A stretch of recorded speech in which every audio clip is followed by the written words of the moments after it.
Hello guys, welcome to Goswami education. मैं हर्ष गोस्वामी। आज हम सीखेंगे इंग्लिश का इट सो हैपन यानी कि सप्लीमेंट्री का first chapter. So video start करने से पहले आप हमारे चैनल को लाइक करें, शेयर करें और सब्सक्राइब करें और बेल आइकन को प्रेस करें, जिससे हमारी लेटेस्ट वीडियो आपको टाइम टू टाइम मिलती रहेगी। So let's start. चैप्टर का नाम है how the camel got his hump. इसका मतलब कि कैमल को अपना हम कैसे मिला। So part 1, the world just began and the animal were working for the humans. इसका मतलब है कि जब वर्ल्ड नया नया बना ही था और जो एनिमल्स है वो ह्यूमंस के लिए काम करते थे। देन पार्ट 2 मतलब point 2, there was one lazy animal that did nothing and said but hump. मतलब वहां पर एक लेजी एनिमल भी था जो कुछ भी नहीं करता था सिवाय हम्प बोलने के। मतलब वो जब भी कुछ भी हो हम्प ही बोलता था। Point 3, even the clever djinn was at his wits end. मतलब वहां पर एक क्लेवर जिन था जो अपनी ही दुनिया में खोया रहता था। सो स्टोरी स्टार्ट करते हैं। In the beginning when the world was new and the animal were just beginning to work for man, there was a camel and he lived in the middle of the howling desert because he did not want to work। इसका मतलब है कि जब world नया नया ही बना था और जो एनिमल्स है वो मैन के लिए काम करते थे, तब वहां पर एक कैमल था जो होलिंग डेजर्ट मतलब घना डेजर्ट, वो घने डेजर्ट के मिडल में रहता था क्योंकि उसको कुछ भी काम नहीं करना था। He ate sticks and thorns and prickles, and when anybody spoke to him, he said hump, just hump and no more। मतलब कि जब भी वो स्टिक्स थॉर्न्स और सब खाता था और एनीबडी जब मतलब कोई भी उसको कुछ भी पूछे और कुछ भी कहे तो वो सिर्फ बोलता था हम, वो सिर्फ हम बोलता था, ओनली हम, और कुछ नहीं बोलता था।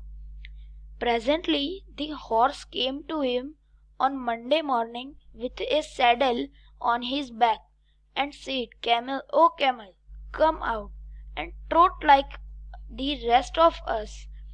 इसका मतलब है कि जब सुबह सुबह मंडे सुबह सुबह एक कैमल के पास एक हॉर्स आया अपने पीठ पे सैडल मतलब जब भी कोई इंसान उसके ऊपर बैठता है तो जो वो सीट रखते हैं उसको सैडल बोलते हैं। तो उसके पीछे जो सैडल रखा हुआ था वो लेके आया और बोला, कैमल ओ कैमल, हमारी तरह बाहर आओ और ट्रॉट करो। हम said the camel and the horse went away and told the man।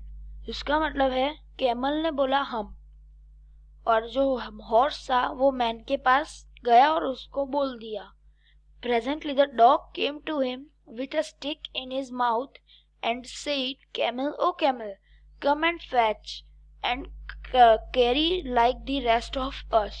मतलब वहां पर एक डॉग आया अपने मुंह में एक लकड़ी का टुकड़ा लेकर और उसने भी बोला, कैमल ओ कैमल, हमारी तरह फैच करो मतलब चीजें उठाओ।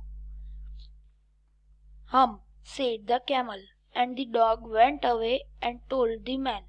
मतलब कैमल ने बोला हम और डॉग चला गया और मैन को बोल दिया।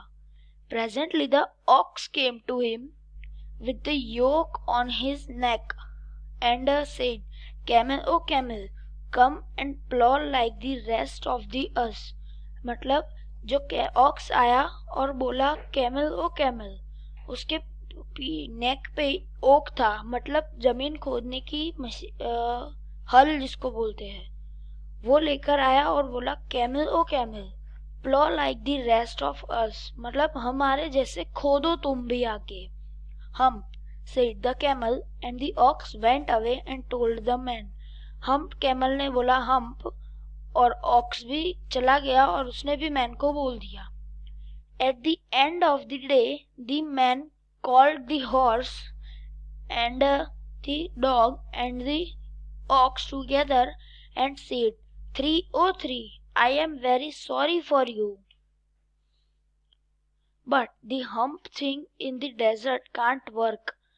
इसका मतलब है कि जो मैन था उसने तीनों को बुलाया और उसने बोला कि 303 मतलब तुम तीनों सुनो कि जो कैमल है मतलब जो हम्प है वो डेजर्ट में कभी काम नहीं करता और he would have been here by now, so I am going to leave him alone and you must work double time to make up for it। इसका मतलब है कि वो जो कैमल है मतलब जो हम्प है जो हम्प थिंग है वो डेजर्ट में कभी काम नहीं करती और मैं उसको अकेला छोड़ देता हूँ और मैं जा रहा हूँ।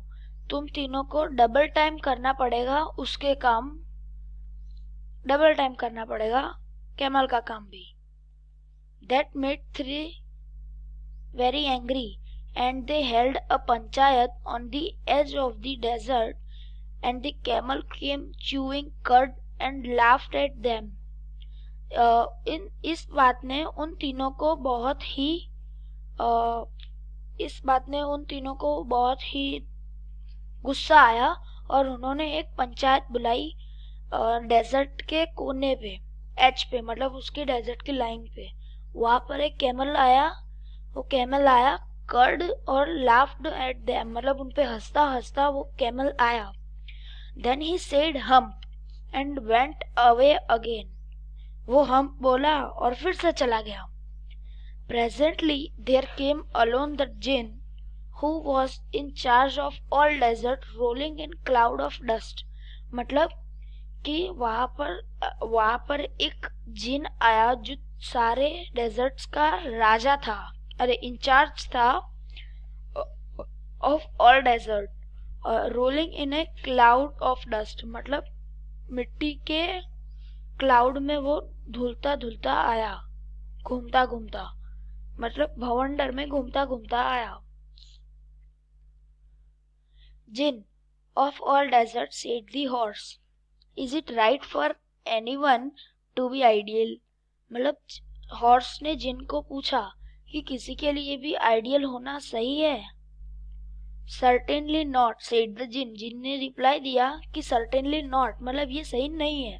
Well said the horse there's a thing in the middle of your desert with a long neck and long legs and he hasn't done a stroke of work since Monday morning।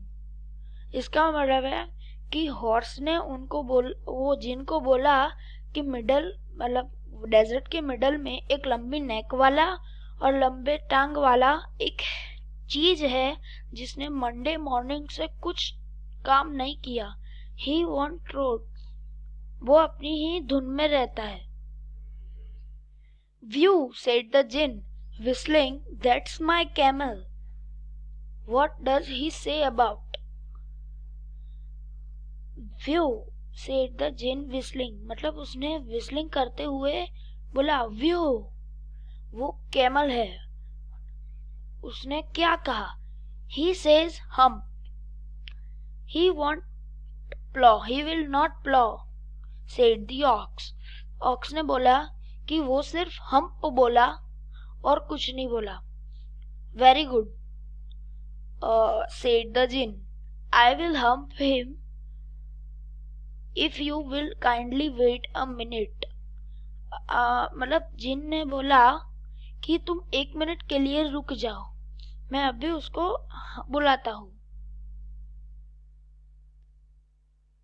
Then guys there was a comprehension check।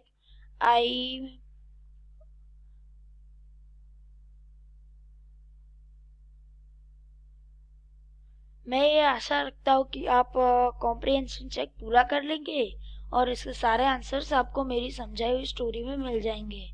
So guys यहीं पर हमारा part 1 खत्म होता है। Thanks for watching.